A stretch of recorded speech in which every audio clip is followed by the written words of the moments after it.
Hi children, welcome to RK maths. మనము ఈరోజు lines and యాంగిల్స్లో భాగంగా ఎక్సర్సైజ్ 4.1లో క్వశ్చన్స్ చేద్దాం. ఫస్ట్ క్వశ్చన్ చూడండి. In the given figure name any 6 points, any 5 line segments, any 4 rays, any 4 lines, any 4 collinear points. ఇది మన question. ఇక్కడ ఫిగర్ ఇచ్చారు చూడండి. ఈ ఫిగర్లో మనకి పాయింట్స్ క్లియర్గా మనకు పాయింట్స్ తెలుసు. ఇక్కడ ఏ, X, C, Y, E, M, N, F, G, P, Q, H, B, D అని మనం చెప్పవచ్చు. వాటి రాసేటప్పుడు ఫస్ట్ క్వశ్చన్ ఆన్సర్ రాసేటప్పుడు equal to point A and point C and point X and point Y, point M and point N, ఇలా మనం first question answer చేయొచ్చు. Second question వచ్చినట్లయితే సెకండ్ క్వశ్చన్ ఏముంది చూడండి. సెకండ్ క్వశ్చన్ ఇక్కడ any 5 line segments. Line segment means line segment is part of line. AB లైన్లో line సెగ్మెంట్లో XM ఉంది, ఎక్స్పి ఉంది, ఎంపీ ఉంది, పీబీ ఉంది. ఇవన్నీ కూడా లైన్ సెగ్మెంట్స్. అలాగే ఈఎఫ్ లైన్లో ఎంఎన్ ఉంది, ఎన్ఎఫ్ ఉంది, ఎంఎఫ్ ఉంది, ఎన్ఈ ఉంది. ఇవన్నీ కూడా లైన్ సెగ్మెంట్స్. లైన్ సెగ్మెంట్స్ అంటే part of a line with 2 end points. So మనము ఎక్స్ఎం లైన్ సెగ్మెంట్ రాయొచ్చు. ఇంకా క్లియర్గా ఉండేది ఎక్స్వై లైన్ సెగ్మెంట్ రాయొచ్చు. అలాగే M1 లైన్ సెగ్మెంట్ రాయొచ్చు, ఎంపీ లైన్ సెగ్మెంట్ రాయొచ్చు అండ్ పీబీ లైన్ సెగ్మెంట్ రాయొచ్చు. లైన్ సెగ్మెంట్ రాసేటప్పుడు ఇలాగ దీనిపైన సింబల్ వేయాలి. నెక్స్ట్ ఎన్పీ లైన్ సెగ్మెంట్ రాయొచ్చు. ఈ విధంగా మనం లైన్ సెగ్మెంట్ని చేయొచ్చు. మరి థర్డ్ క్వశ్చన్ చూద్దాం. మరి థర్డ్ క్వశ్చన్ చూసేసరికి any 4 rays. Rays means ray is also part of a line with begins with at one point and go on endlessly in a specified direction అని మనకు విషయం తెలుసు. సో చూడండి, ఇక్కడ ఏబి లైన్లో ఎక్స్ని చూసినట్లయితే ఎక్స్బి రేలా కనిపిస్తుంది, ఎంబి రేలా కనిపిస్తుంది, పిబి రేలా కనిపిస్తుంది. అలాగే ఈఎఫ్ లైన్లో ఎంఎఫ్ లైన్, ఎంఎఫ్ రే, ఎన్ఎఫ్ రే, ఈ విధంగా మనం చూడవచ్చు. ఇటు నుంచి చూస్తే ఎంఈ రే, ఎన్ఈ రే, ఇక్కడ ఎన్ అనే స్టార్టింగ్ పాయింట్, ఈ అనేది ఈ వైపు డైరెక్షన్లో వెళ్తుంది. కాబట్టి ఇలా రేస్ కూడా మనం రాయొచ్చు. అంటే ray is a geometrical figure begins at a point and go on endlessly in a specific direction అని మనకి తెలుసు. సో రేస్ రాద్దాం. రేస్ రాస్తే XB ray and MB ray AB లైన్లో అండ్ పీబీ రే, అటు నుంచి చూస్తే PA ray and MA ray, ఇలాగ మనం ఎన్నైనా మనం రాయొచ్చు. Next fourth question. దీంట్లో ఫోర్త్ క్వశ్చన్ చూసినట్లయితే ఏముంది, ఎనీ 4 లైన్స్. ఇక్కడ కనిపిస్తున్న లైన్ చూడండి, AB line, CD line, EF line, GH line. అంతేకాకుండా మనం లైన్ రాసేటప్పుడు లైన్ పైన ఏమైనా 2 పాయింట్స్ తీసుకొని దానిపైన లైన్ సింబల్ వేస్తే అదే లైన్ అవుతుంది. సో ఇక్కడ మనం సింపుల్గా 4 అన్నాడు కాబట్టి మనం కనిపిస్తున్నటువంటి లైన్స్ రాద్దాం. ఏబి లైను, ఈ లైన్ సింబల్ వేయాలి. Next CD line, EF line,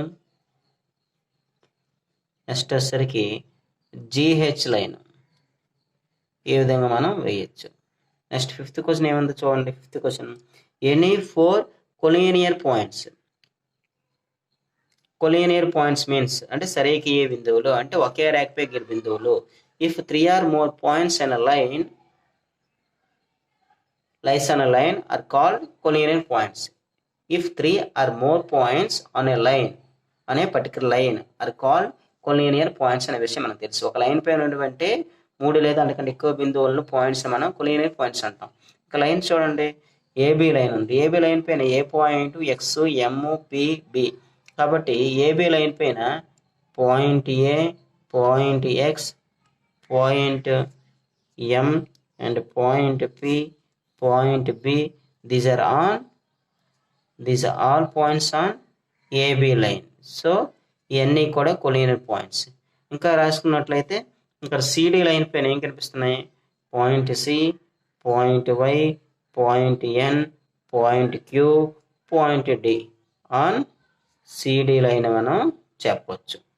ఈ విధంగా మనం వీటిని మనం చేయొచ్చు. నెక్స్ట్ సెకండ్ క్వశ్చన్ చూద్దాం మరి. సరే, సెకండ్ క్వశ్చన్ చూడండి. Observe the following figures and identify the type of angles in them. ఇక్కడ 3 ఫిగర్స్ ఇచ్చాడు. ఫస్ట్ ఫిగర్లో క్లాక్ ఉంది.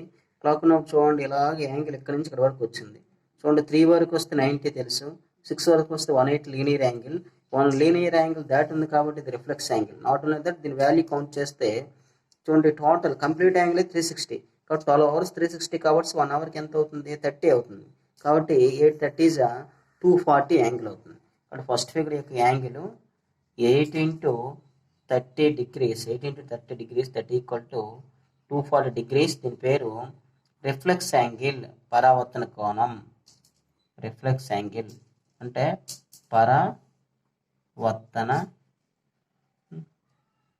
పరావర్తన కోణము అని మనం చెప్పొచ్చు.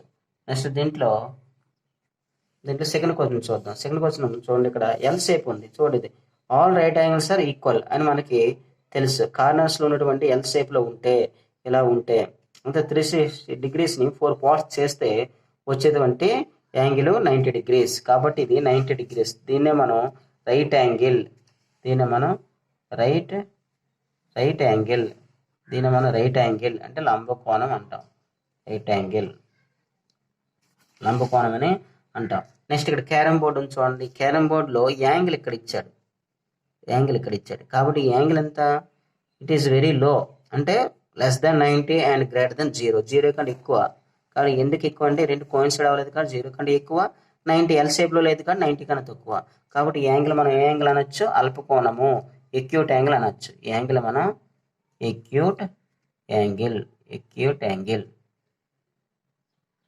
అల్పకోణం అని మనం అనొచ్చు. ఓకే, నెక్స్ట్ క్వశ్చన్ మరి చూద్దాం. మరి థర్డ్ క్వశ్చన్ చూద్దాం. State whether the following statements are true or false. True or false చెప్పాలంటే ఫాల్స్ అయితే ఎఫ్ అని రాస్తాం, ట్రూ అయితే టీ అని రాస్తాం.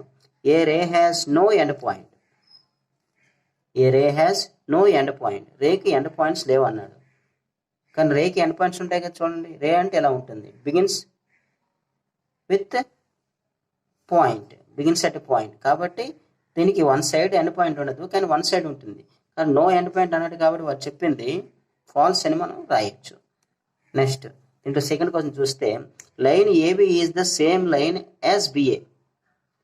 Yes, exactly. ఏబి లైన్ అన్న ఒకటే, బిఏ లైన్ అంటే ఏబి లైన్ ఏ నుంచి బికి పోతుందని చెప్పినట్లు, బిఏ లైన్ అంటే బి నుంచి ఏకి వెళ్తుంది అని చెప్పినట్లు. కాబట్టి ఇది ట్రూ అవుతుంది. నెక్స్ట్ మనం థర్డ్ క్వశ్చన్ చూద్దాం. థర్డ్ క్వశ్చన్ చూస్తే, a ray AB is same as the ray BA. ఇది ఖచ్చితంగా రాంగ్ అని చెప్పొచ్చు. ఎందుకంటే రేకు ఒక డైరెక్షన్ ఉంటుంది.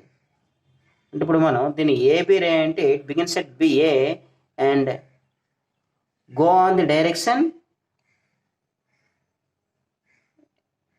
ఆన్ బి పైన వెళ్తున్నట్టు మనం చెప్పొచ్చు. కానీ బిఏ అంటే ఏమిటి? Starting point is B and its end point is B and go on direction of A direction కింద వెళ్తున్నట్టు. కాబట్టి ఇక్కడ మనకు ఖచ్చితంగా ఈ రెండు ఈక్వల్ కాదు. కాబట్టి సేమ్ అన్నాడు కాబట్టి చెప్పినటువంటి స్టేట్మెంట్ రాంగ్ కాబట్టి ఫాల్స్ అని రాశాను. నెక్స్ట్ చూడండి, line has a define length. Line has a define length. ఇది కూడా రాంగే. లైన్ అంటే ఏమిటి అర్థము? ఒక లైన్ సెగ్మెంట్ని బోత్ సైడ్స్ ఎండ్లెస్గా పెంచుకుంటూ పోతే దాన్ని లైన్ అంటాం. కాబట్టి లైన్ సెగ్మెంట్కి లెంత్ ఉంటుంది, కానీ లైన్కి లెంత్ ఉండదు. కాబట్టి ఈ డిఫైన్ లెంత్, దానికి ఒక డెఫినేషన్ ఒక ఖచ్చితమైన లెంత్ ఉంటుంది అన్నాడు. కాబట్టి అది రాంగ్. కాబట్టి వచ్చినటువంటిది ఫాల్స్ స్టేట్మెంట్. నెక్స్ట్ ఇక్కడ కూడా స్టేట్మెంట్స్ ఉన్నాయి చూడండి. ఇక్కడ కూడా స్టేట్మెంట్స్ మనకి ఉన్నాయి. నెక్స్ట్ సిక్స్త్ వన్ చూడండి, 2 distant points always determine a unique line. Right, ఇది కూడా ట్రూ అని చెప్పొచ్చు. ఎందుకంటే 2 డిస్టెన్స్ పాయింట్స్, ఇక్కడ ఒక పాయింట్ ఉంది, ఇక్కడ ఒక పాయింట్ ఉంది. డిస్టెన్స్ పాయింట్ వేరే పాయింట్స్ ఉన్నాయి. ఈ రెండింటి గుండా పోయే లైన్ ఖచ్చితంగా ఒకటి ఉంటుంది. ఈ రెండింటి గుండా పోయే లైన్ ఒకటి ఉంటుంది. కాబట్టి ఈ రెండు కూడా ఒక లైన్ని డిటర్మైన్ చేస్తాయి. కాబట్టి ఇది ట్రూ అని మనం చెప్పొచ్చు. నెక్స్ట్ చూసినట్లయితే 7th వన్ చూసినట్లయితే, 2 lines may intersect in 2 points. 2 lines may intersect in 2 points. 2 lines ఉన్నాయి. ఇలాగా 2 lines ఉన్నాయి. ఆల్రెడీ మనం చెప్పుకున్నాం. ఇది ఏబి లైను సిడి లైను, ఈ లైన్ కూడా మే ఇంటర్సెక్ట్ 2 points. రాంగే కదా, మనకి ఎలా చెప్పుకుని if 2 lines on a plane it may intersect parallel coincide. అంటే రెండు కూడా ఇంటర్సెక్ట్ కాకపోతే ప్యారలల్ అవుతాయి, ఎలాగా ఇంటర్సెక్ట్ అయితే ఒక పాయింట్ వద్ద ఇంటర్సెక్ట్ అవుతాయి, లేదా కో ఇన్సిడెంట్ లైన్స్ అయితే ఓవర్ ల్యాపింగ్ లైన్స్ అయితే వాటికి ఇన్ఫైనైట్ ఇంటర్సెక్ట్ పాయింట్స్ ఉంటాయి. కాబట్టి 2 ఇంటర్సెక్ట్ పాయింట్స్ అనేవి ఉండదు, కాబట్టి ఇది ఫాల్స్ స్టేట్మెంట్ అని మనం రాయొచ్చు. నెక్స్ట్ 7th one చూడండి. 7th one, 2 intersecting lines cannot both be parallel to the same line. 2 intersecting lines cannot both be parallel to same line. Exactly right answer. Exactly the right answer. True. ఎందుకంటే ఇంకో 2 intersecting lines ఉన్నాయి. 2 intersecting lines. It is L line, it is M line. ఈ M line ప్యారలల్గా ఒక P line ఉందంటే మరి ఇది Lకి parallel అవుతుందా? చూడండి, ఎక్స్టెండ్ చేయండి, అవదు, ఇంటర్సెక్టింగ్ లైన్ అవుతుంది.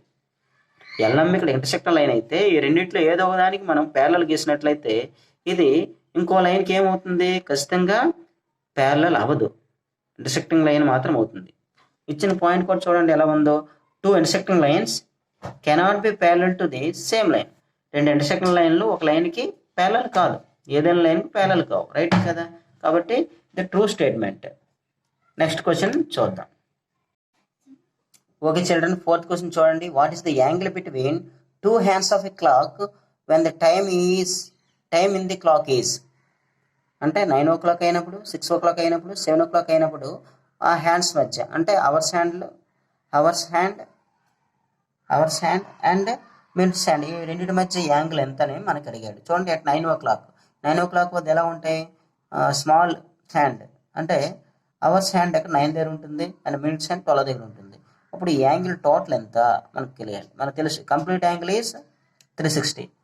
అదే ఇక్కడ 9 వరకు వచ్చింది అంటే 12 hours ఏం 360, కాబట్టి 1 hour ఏం 30 కాబట్టి 930 is 270 degrees.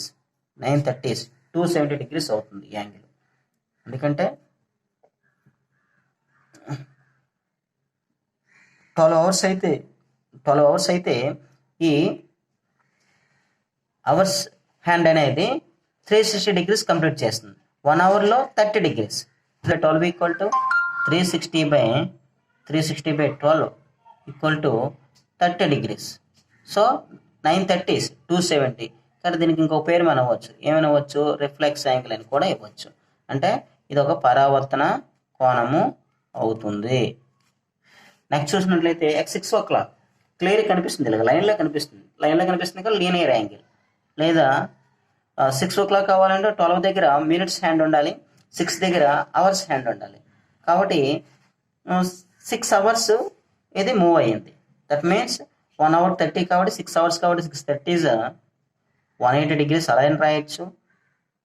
మన ఫిగర్ కనిపిస్తుంది ఈజీగా, లైన్లో కనిపిస్తుంది కాబట్టి ఇది ఒక linear angle. That means 180 degrees linear angle అని కూడా మనం రాయొచ్చు. లీనియర్ యాంగిల్ అంటే తెలుగులో సరళ కోణము అని మనం రాయొచ్చు. నెక్స్ట్ ఎట్ 7 o'clock అయితే వీటి మధ్య యాంగిల్ ఎంత? ఎట్ 7 o'clock అయితే యాంగిల్ ఎంత? సేమ్ యాజ్ యూజువల్గా 1 hour 30 కాబట్టి 730 degrees is 210 degrees. So 210 is above 180 less than 360. So it is also called as reflex angle అని మనం చెప్పవచ్చు. అంటే పరావర్తన కోణం అని మనము చెప్పచ్చు. ఈ విధంగా మనం 4.1 ఎక్సెల్ చేయొచ్చు. నెక్స్ట్ రేపు 4.2 చూద్దాం. Okay, thank you for watching.